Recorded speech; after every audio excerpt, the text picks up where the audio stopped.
Welcome to Skanda TV. Maruti ఈ రోజుల్లో అనే చిన్న సినిమాతో దర్శకుడిగా కెరియర్ స్టార్ట్ చేశాడు. ఈ సినిమా చిన్న సినిమాల్లో పెద్ద విజయం సాధించింది. ఇంకా చెప్పాలంటే ఈ మూవీ ట్రెండ్ సెక్టర్గా నిలిచింది. ఆ తర్వాత మారుతి రేంజ్ పెరిగింది. తనకు వచ్చిన ప్రతి అవకాశాన్ని సద్వినియోగం చేసుకుంటూ వరుసగా విజయాలు సాధిస్తూ కెరియర్లో దూసుకెళ్లాడు. ఏ రేంజ్లో సక్సెస్ అయ్యాడంటే చిన్న సినిమాతో కెరియర్ స్టార్ట్ చేసి ఇప్పుడు ఏకంగా పాన్ ఇండియా స్టార్ ప్రభాస్ని డైరెక్ట్ చేశాడు. అదే రాజాసాబ్.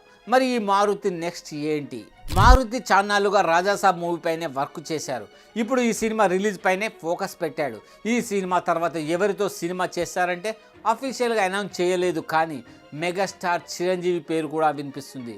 చిరంజీవితో ఎప్పటి నుంచో మారుతి సినిమా చేయాలనుకుంటున్నారు, కానీ ఇంతవరకు సెట్ కాలేదు.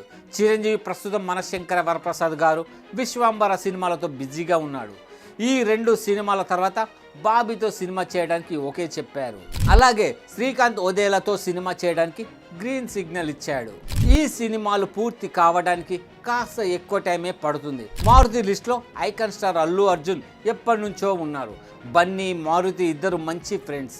ఎప్పటి నుంచో ఈ కాంబోలో మూవీ గురించి వార్తలు వస్తున్నాయి, కానీ ఇంతవరకు సెట్ కాలేదు.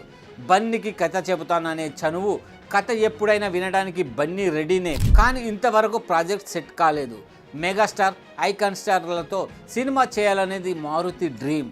మరి రాజాసాబ్ రిలీజ్ తర్వాత తన డ్రీమ్ ప్రాజెక్ట్లో ఏదైనా సెట్ చేస్తాడేమో చూడాలి.